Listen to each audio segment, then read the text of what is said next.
சிம்மராசிக்காரங்க வாழ்க்கையில் பிறந்ததுலேருந்தே கஷ்டம் தான். நீங்கள் நினைப்பீங்க சிம்மராசிக்கு மட்டும்தான் கஷ்டம் இருக்குதா, ஏன் எல்லா ராசிக்காரங்க தானே கஷ்டம் இருக்குது அப்படின்னு நினைப்பீங்க. மற்ற ராசிக்காரங்களை விட சிம்ம ராசிக்காரங்களுக்கு கஷ்டங்கிறது கொஞ்சம் அதிகமாகவே இருக்குது. புதுமையான சிந்தனைக்கு சொந்தக்காரங்க, பூ போல மனசு, கோபத்தை மறைச்சிட்டு சிரிப்பை மட்டும் காட்டக்கூடியவங்க, எடுத்த காரியத்தை எப்படியாவது முடிச்சிடணும் அப்படிங்கிறதுக்காக கஷ்டப்பட்டு உழைக்கக்கூடியவங்க, நல்லது கெட்டதை முழுசாக தெரிஞ்சவங்க, சூரிய பகவானை ராசி அதிபதியாக கொண்டவங்க, எல்லா இடங்களையும் நேர்மையும் உண்மையும் மட்டுமே நம்பக்கூடியவங்க, உங்களுக்கு சொந்தமோ பந்தமோ அது தப்புனா அது தப்பு தான், வெட்டு ஒன்று துண்டு ரெண்டுன்னு பேசக்கூடியவங்க, உண்மைக்கு மட்டும்தான் என்னைக்குமே கை கொடுப்பீங்க, உண்மைக்கு புறம்பாக எந்த ஒரு விஷயத்தையுமே செய்ய மாட்டீங்க. இதனால தான் சிம்மராசிக்காரங்களுக்கு நிறைய கஷ்டங்களும் துன்பங்களும் அதிகமாகவே வந்துட்டு இருக்கு. ஏன்னா கடந்த 2.5 வருடமாக பார்த்தீங்கன்னா கண்டக சனியால் மிகப்பெரிய சிக்கலையும் பாதிப்பையும் சிம்மராசிக்காரங்க நிறைய பேர் அனுபவிச்சிருப்பீங்க. இனிமேல கொஞ்சம் நல்லா இருக்கலாம்னு பார்த்தா அதுக்குள்ள பார்த்தீங்கன்னா அஷ்டம சனி உங்களுக்கு ஆரம்பிச்சிருச்சு. அதாவது சனி பகவான் 7ஆம் இடத்துலேருந்து 8ஆம் இடத்துக்கு வந்திருக்காரு, அஷ்டம சனியாக வந்திருக்கிறார். ஐயோ அஷ்டம சனி வந்துருச்சு, நீ சிம்மராசிக்காரங்க வாழ்க்கையே முடிஞ்சு போச்சு அப்படி இப்படி நிறைய பேர் உங்களை பயமுறுத்தி விடுவாங்க. அதாவது அஷ்டம சனியான பாதிப்பு வர்றது உண்மைதான். அது 1 கோடி சிம்மராசிக்காரங்க இருக்கீங்க அப்படின்னா எல்லாருக்குமே இதனுடைய தாக்கம் அப்படிங்கிறது இருக்காது. இதுல ஒரு குறிப்பிட்ட ஒரு சில நட்சத்திரக்காரர்களுக்கும் ஒரு சில நபர்களுக்கு மட்டும்தான் இதனுடைய தாக்கம் அப்படிங்கிறது இருக்க போகுது. குறிப்பாக மகம் நட்சத்திரக்காரர்களுக்கு மட்டும்தான் இதனுடைய தாக்கம் அப்படிங்கிறது கொஞ்சம் அதிகமாகவே இருக்க தவிர மீதி 2 இருக்கக்கூடிய நட்சத்திரக்காரர்கள் இதை பத்தி பயப்படவே தேவை கிடையாது. உங்களுக்கு சின்ன சின்ன பாதிப்பு இருக்குமே தவிர இது முற்றிலும் மற்ற 2 நட்சத்திரக்காரர்களுக்கு இதனுடைய தாக்கம் அப்படிங்கிறது முழுவதுமாகவே குறைஞ்சிரும். அதான் உங்களுக்கு அஷ்டம சனியோட பாதிப்பு இருந்தாலுமே கூட இந்த வரக்கூடிய நாட்களில் பொறுத்த வரைக்கும் பார்த்தீங்கன்னா உங்களுக்கு நல்ல ஒரு பொருளாதார முன்னேற்றம் அப்படிங்கிறது வரப்போகுது. இந்த மே மாதத்தை எடுத்துக்கிட்டீங்க அப்படின்னா உங்களுக்கு 5 கிரகங்களுடைய சேர்க்கையும் அதுக்கப்புறம் பார்த்தீங்கன்னா குரு பயிற்சி, ராகு கேது பயிற்சி, இத்தனை வருட கிரகங்களுடைய பயிற்சி இருக்கிறதுனால பொருளாதாரத்தில் ஓரளவுக்கு நல்ல ஒரு முன்னேற்றத்தை கண்டிப்பாக சிம்மராசிக்காரங்க பார்க்க தான் போறீங்க. வரக்கூடிய நாட்களிலிருந்து சிம்மராசிக்காரனுடைய தலைவிதி அப்படிங்கிறது முழுவதுமாகவே மாறப்போகுது. மே 5ஆம் தேதிக்கு பிறகு பார்த்தீங்கன்னா உங்களுக்கு 5 கிரகங்களுடைய சேர்க்கை ஒன்றாக இருக்கிறதுனால இது உங்கள் வாழ்க்கை நிலையவே முழுவதுமாகவே மாற்றப்போகுது. அதாவது மீன ராசியில் பார்த்தீங்கன்னா சூரிய பகவான், புதன் பகவான், ராகு கேது பகவான், சுக்கிர பகவான், சனி பகவான் இவங்க 5 பேரும் ஒன்றாக சஞ்சாரம் பண்ண போறாங்க. இது ஒரு மிகப்பெரிய ஒரு அரிய நிகழ்வாகவே ஜோதிடத்தில் பார்க்கப்படுது. ஏன்னா கடந்த காலகட்டங்களில் பெரிதாக பொருளாதார முன்னேற்றம் கிடையாது. வேலையில பிரச்சனை, தொழில பிரச்சனை, குடும்பத்தில் பிரச்சனை, இந்த மாதிரி நிறைய பிரச்சனை எல்லாமே சிம்மராசி பெரும்பாலும் சந்திச்சிருப்பீங்க. இனி வரக்கூடிய நாட்களில் அவற்றை அனைத்தும் உங்களுக்கு முழுவதுமாகவே நிவர்த்தியாக போகுது. அது மட்டும் இல்லாமல் மே 14ஆம் தேதி குரு பயிற்சி, மே 18ஆம் தேதி ராகு கேது பயிற்சி நடக்க இருக்கிறதுனால குரு பயிற்சி மூலமாக கடந்த காலகட்டங்களில் நிறைய கஷ்ட துன்பங்களை அனுபவிச்சிருப்பீங்க. பொருளாதாரத்தில் முன்னேற்றம் கிடையாது. இனி வரக்கூடிய நாட்களில் உங்களுடைய ராசிக்கு குரு பகவான் பார்த்தீங்கன்னா 7ஆம் இடத்திலிருந்து 9ஆம் இடத்துக்கு போறார். இதனால பார்த்தீங்கன்னா நல்ல ஒரு பொருளாதார முன்னேற்றம் அப்படிங்கிறது நிச்சயமாக சிம்மராசிக்கு இருக்க போகுது.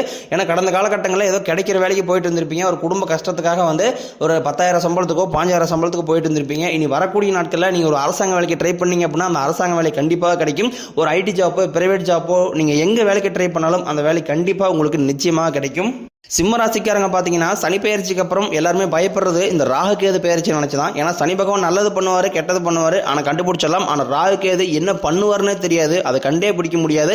ஆனால் வரக்கூடிய நாட்களில் உங்களுக்கு ராகு கேது நல்ல நல்ல அற்புதமான மாற்றங்களை உங்கள் வாழ்க்கையில் முழுவதுமாகவே நிகழ்த்தி தரப்போறார். ஏன்னா ராகு கேதுவால் உங்களுடைய வரக்கூடிய நாட்களில் செல்வாக்குங்கிறது உயரப்போகுது.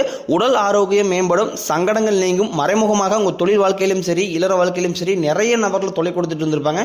இனி அவர்களுடைய தொந்தரவுங்கிறது சுத்தமாக இருக்காது. சனி பகவானுடைய பார்வை உங்களுக்கு நேரடியாகவே இருக்குது. இதனால வருமானம் அப்படிங்கிறது பல வழிகளில் வரும். தொழிலில் லாபம் சற்று அதிகமாகவே கிடைக்கும். அரசியல்வாதிகளை பொறுத்த வரைக்கும் புதிய பொறுப்புகள், புதிய பதவிகள் எல்லாமே தானாகவே உங்களை சேரும். நீங்களும் ஒரு கம்பெனியில் கடந்த காலகட்டங்களில் 5-6 வருஷத்துக்கு மேலே வேலை செஞ்சிருப்பீங்க. கரெக்டான ஒரு சம்பள உயர்வு இருந்திருக்காது, பதவி உயர்வு இருந்திருக்காது. இதை நினைச்சு ரொம்ப வருத்தப்பட்டிருப்பீங்க.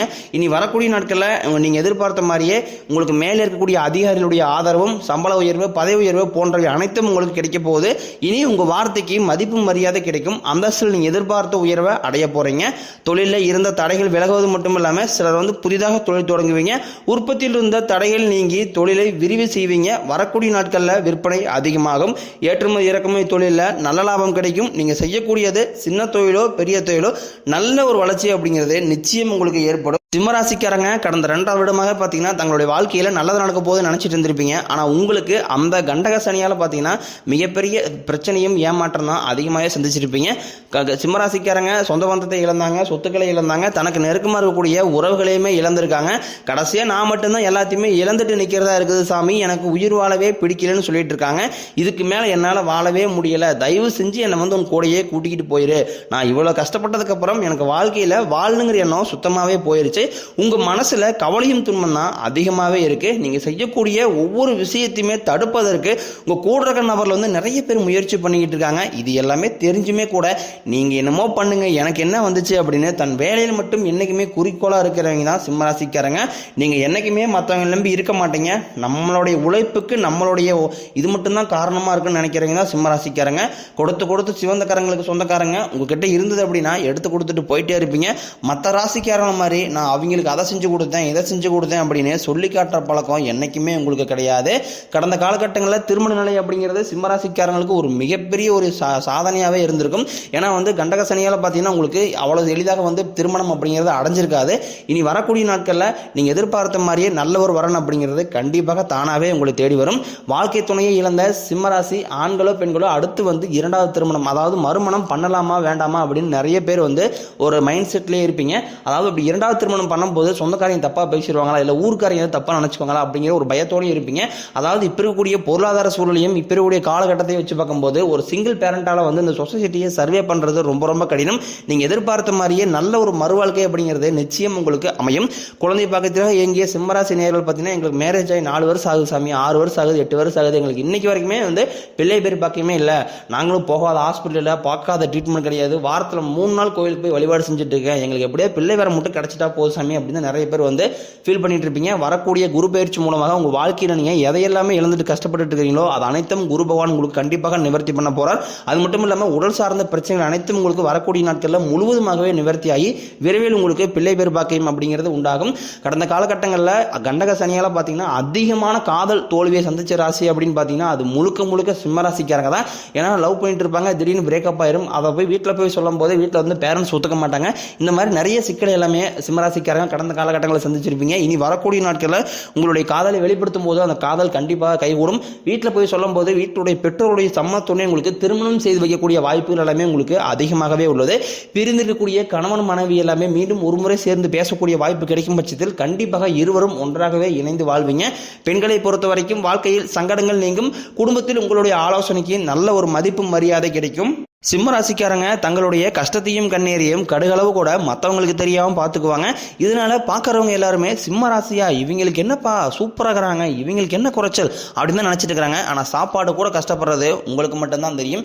கஷ்ட காலத்தில் திரும்பி பார்க்க கூட ஆள் கிடையாது. ஏதோ தட்டு மாதிரி எந்திரிச்சு நிற்கிறப்போ உங்களை குறை சொல்றதுக்குன்னே நிறைய பேர் தேடி வருவாங்க. உங்கள் சொந்தக்காரங்க நண்பர்களுக்கு ஒரு தேவை இருக்குதுன்னு மட்டும்தான் உங்ககிட்ட வருவாங்க. அந்த தேவையை முடிஞ்ச உடனே உங்களை தூக்கி போட்டுருவாங்க. மறுபடியும் அவங்க வந்து உங்ககிட்ட உதவின்னு கேட்பாங்க. அவங்க உங்களுக்கு முன்னாடி பண்ண துரோகத்தை எல்லாமே மறந்துட்டு மீண்டும் அவங்களுக்காக உதவி செஞ்சு ஏமாறக்கூடியவங்க தான் சிம்மராசிக்காரங்க. வாழ்க்கையில் எப்படியாவது முன்னேறணும் அப்படிங்கிறதுக்காக கஷ்டப்பட்டு உழைக்கக்கூடியவங்க. இதனால வரைக்குமே பார்த்தீங்கன்னா சிம்மராசிக்காரங்களுக்கு கைக்கு வந்தது தங்கியிருக்காது, நல்லதுங்கிறதே நடந்திருக்காது, எல்லாத்தையுமே ஒரு பிரச்சனையோடையே சந்திச்சுட்டு இருந்திருப்பீங்க. இனி வரக்கூடிய நாட்களில் அந்த தடைகள் அப்படிங்கிறது முழுவதுமாகவே இருக்காது. சிலருக்கு வரக்கூடிய நாட்களில் படிப்பதற்காகவும் வேலை விஷயமாகவும் தொழில் விஷயமாகவும் வெளியூர் வெளிநாடு போகக்கூடிய வாய்ப்புகள் அனைத்தும் கிடைக்க போகுது. உங்கள் குடும்பத்தில் கடந்த காலகட்டங்களில் பெரிதாக எந்த ஒரு சுப நிகழ்ச்சியுமே நடந்திருக்காது. இதை நினச்சி வீட்டில் கூடிய பேரண்ட்ஸ் பெரியவங்க எல்லாமே ரொம்ப வருத்தப்பட்டு இருப்பாங்க. என்னடா நம்ம பையனுக்கு ஒரு மேரேஜ் பண்ண முடியல, நம்ம குடும்பத்தில் ஒரு விசேஷம் வைக்க முடியல அப்படின்னு ரொம்ப பேர் ஃபீல் பண்ணியிருப்பீங்க. வரக்கூடிய நாட்களில் உங்கள் குடும்பத்தில் திருமணம், சீமந்தம், புதிதாக வீடு கட்ட ஆரம்பிப்பீங்க, கிரகப்பிரவேசம் போன்ற சுப நிகழ்ச்சிகள் அனைத்தும் நடக்க போகுது. சிலர் வந்து புதிதாக தொழில் தொடங்க முயற்சி பண்ணுவீங்க. அந்த முயற்சிக்கு எதிர்பார்த்த உதவிகள் உங்களுக்கு நிச்சயம் கிடைக்கும். வேலையில் இருந்த பிரச்சனை தடுமாற்றம் உங்களுக்கு முழுவதும் மறைய போகுது. இனி வரக்கூடிய நாட்களில் சிம்மராசிக்காரனுடைய வளர்ச்சி அப்படிங்கிறது யாரும் எதிர்பார்க்காத அளவுக்கு ஒரு மிகப்பெரிய ஒரு அசுர வளர்ச்சியாக இருக்க போது. உங்களுடைய சொந்தக்காரங்களும் நண்பர்களுமே பார்த்தீங்கன்னா உங்கள் மீது வந்து பொறாமை கொள்ள போகிறாங்க. ஏன்னா நம்ம கூட இருந்தவன் திடீர்னு கார் வாங்கிட்டான், பைக் வாங்கிட்டான், வீடு கட்டிட்டான், கல்யாணம் பண்ணிட்டான், சொத்து பத்து வாங்கி போட்டான் அப்படின்னு உங்கள் மீது அதிகமாக வந்து வன்மத்தை செலுத்தக்கூடிய நபர்கள் தான் பெரும்பாலும் இருக்க போகிறாங்க. ஏன்னா அந்த அளவுக்கு நல்ல பொருளாதார முன்னேற்றம் அப்படிங்கிறது வரக்கூடிய 6-7 மாதங்களில் சிம்மராசிக்காரங்க வாழ்க்கையில் நடக்க போகுது. கடந்த காலகட்டங்களில் கண்டக சனியால் பார்த்தீங்கன்னா கடன் பிரச்சனை அப்படிங்கிறது கொஞ்சம் அதிகமாகவே இருக்குது. இப்போ நீங்கள் போய் ஒரு சிம்மராசிக்காரனை பார்த்து கேட்டீங்க அப்படின்னா ஏங்க கடன் எவ்வளோங்க இருக்குன்னு அப்படின்னா ஒரு 5 லட்ச ரூபா கடன் சொல்லுவாங்க. எதற்காக அந்த கடன் அப்படின்னு பார்த்தீங்கன்னா ஒரு குடும்ப செலவுக்காக, ஒரு ஹாஸ்பிட்டல் செலவுக்காக, குழந்தைகளை படிக்க வைக்கிறதுக்கு, வீடு கட்டுறதுக்கு, இந்த மாதிரி ஏதோ ஒரு திடீர்னு ஒரு செலவுக்காக வந்து கடன் வாங்கியிருப்பாங்க. இந்த கடனை கட்ட முடியாமல் இன்னுமே தவிச்சிட்டு இருப்பீங்க. வரக்கூடிய நாட்கள் நல்ல ஒரு பொருளாதார முன்னேற்றம் இருக்கிறதுனால இந்த 2025 முடியறதுக்குள்ளேயே ஒரு பைசா கடன் இல்லாமல் அனைத்து விதமான கடனையுமே கட்டி முடியக்கூடிய அளவுக்கு நல்ல ஒரு பொருளாதார முன்னேற்றம் அப்படிங்கிறது இருக்க போது. உங்களுடைய குடும்ப வாழ்க்கையில் பார்த்தீங்கன்னா புதிதாக ஒரு உறவு ஒன்று வரப்போகுது. அந்த உறவு மூலமாக உங்கள் வாழ்க்கையில் நல்ல ஒரு முன்னேற்ற பாதைக்கு அந்த உறவு கண்டிப்பாக அழைத்து செல்லும். அது உங்கள் காதலியாக இருக்கலாம், இல்லை மனைவியாக இருக்கலாம், புதிதாக வரக்கூடிய சொந்தக்காரர்களாக இருக்கலாம். இவர்கள் மூலமாக நல்ல ஒரு முன்னேற்ற பாதைக்கு சிம்மராசிக்காரங்க வரக்கூடிய நாட்களில் போக போறீங்க.